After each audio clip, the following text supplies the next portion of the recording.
एक समय की बात है, किसी गांव में एक गरीब आदमी अपने परिवार के साथ रहता था। उसके परिवार में उसकी पत्नी और एक पुत्र था। वह बहुत गरीब थे। वह भीख मांगकर अपने परिवार का गुजर बसर करता था।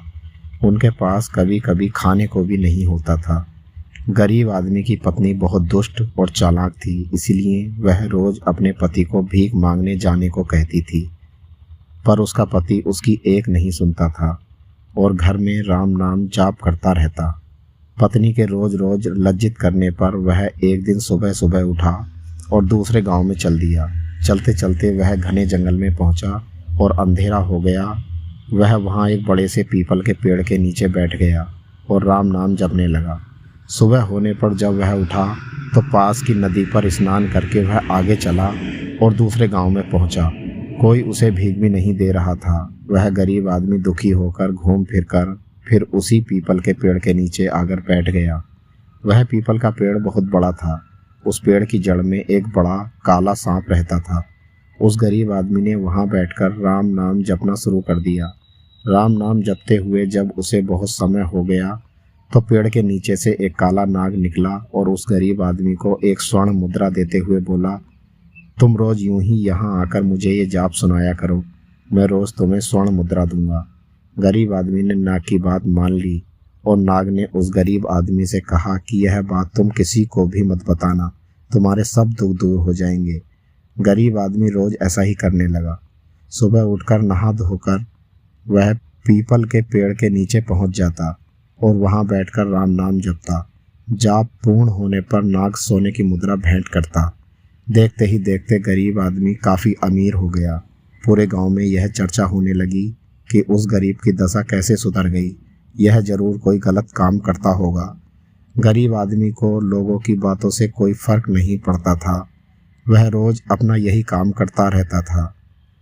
एक दिन गांव की कुछ औरतें उस गरीब आदमी की पत्नी के पास गईं और उससे पूछने लगीं कि आपके पति इतने धनवान कैसे हो गए, वह रोज कहाँ जाते हैं और ऐसा कौन सा काम करते हैं कि इतने गरीब से इतनी जल्दी इतने धनवान कैसे बन गए।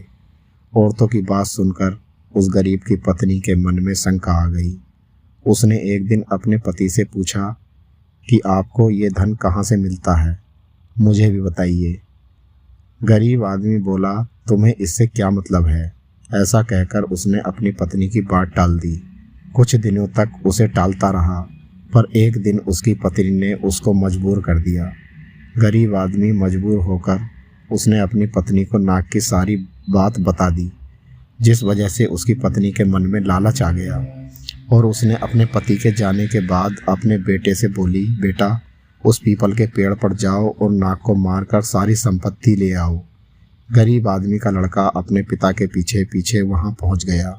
जब उसका पिता जाप करने लगा और जाप पूर्ण होने पर वह नाग बाहर आया और उसको स्वर्ण मुद्रा देने लगा, तभी उसके बेटे ने कुल्हाड़ी से नाग पर वार कर दिया, जिससे नाग की पूंछ कट गई और नाग ने भी पलटकर लड़के के पैर में डस लिया, जिससे लड़के की मौत हो गई।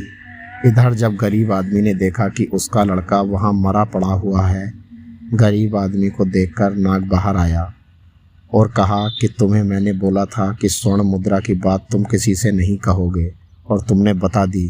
अब तुम यहाँ से चले जाओ। तुम्हें तुम्हारे पुत्र का दुख है और मुझे मेरी पूंछ के कटने का दुख है। मैं तुम्हें श्राप देता हूँ कि तुम्हारी जो संपत्ति मेरे द्वारा बनी थी वह सब नष्ट हो जाएगी। गरीब आदमी नाग देवता के मुख से यह सुनकर सर पीटता रह गया और रोता बिलखता अपने पुत्र का शव लेकर वहाँ से चला गया। घर जाकर अपनी पत्नी से बोला, देखो तुम्हारे लालच की वजह से हमने अपना इकलौता पुत्र गंवा दिया और हमारी सारी संपत्ति नष्ट हो गई। उसकी पत्नी भी रोती रही। दोस्तों, लालच एक दलदल है जो व्यक्ति को विनाश की ओर अग्रसर कर देता है। तो दोस्तों, कैसी लगी आपको हमारी कहानी, कमेंट में हमें ज़रूर बताना।